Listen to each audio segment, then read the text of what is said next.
So you'd like to connect your GoDaddy domain with WordPress. Let's say that you have a GoDaddy domain, which apparently appears here. And what I wanted to do now is to connect this with a WordPress website that I currently have. The process actually is not that hard, so let's get started. The first method is the automatic connection. If you go to your WordPress element, host, domains, and hosting tab, you can go for add external domain and connect to a domain. So here, usually what you can do is to choose, let's say for example, your own website.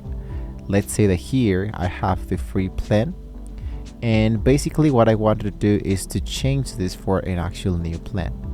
So if I choose my own domain, let's say for example that I hit a little bit back, I'm gonna scroll and go for my own domain name. I'm gonna copy and paste the domain that I currently have from GoDaddy, and I'm gonna paste it directly inside here. Usually it might be telling you that this domain is not eligible to register or transfer in this direction. So if you own this domain, you want to contact your current register to redeem this domain. So what I need to do, of course, is to head back, use a domain that I already own. It says use a domain I own, which in this case it would be this one.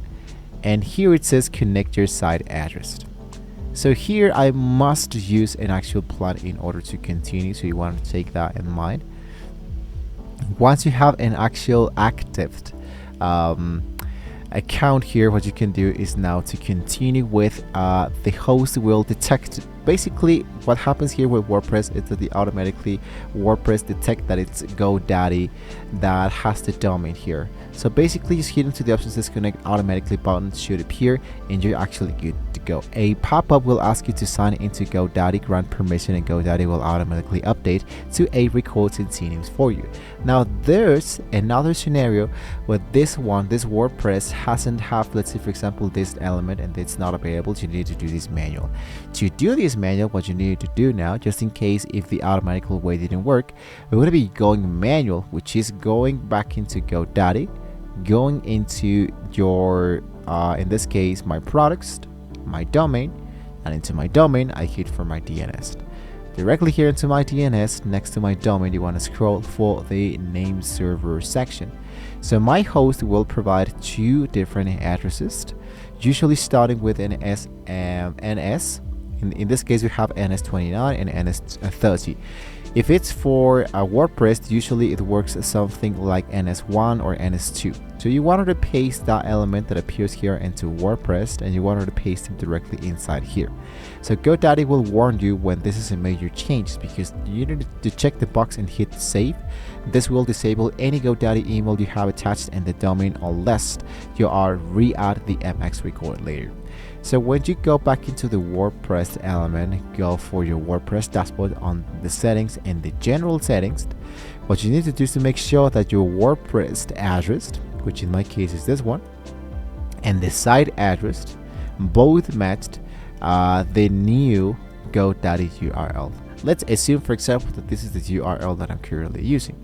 So once you have successfully done this element here, an SSL is going to be mandatory because most hosts will auto install one once the domain connects.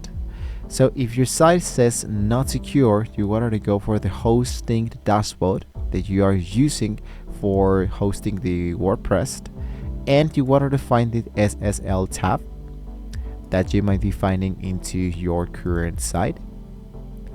And once you have now find this SSL, you need of course to click into force ATPSL to make sure that all the visitors are encrypted, and you're actually good to go. This is totally depending on this name server that you're currently using. So you wanted to use the auto connect if you can. It saves you from propagation stress. If you don't, if your site shows as a GoDaddy coming soon page after 2 hours, you want to try flushing your browser cache into the current browser you're currently using. So with this being said, guys, we have reached the very end of the video, so don't forget to like, share, and subscribe to our channel. If you want to see more quick tools how to get started with WordPress, connecting from GoDaddy, and so much more domains. Thank you once again for watching, guys. Hopefully we can all see you next time.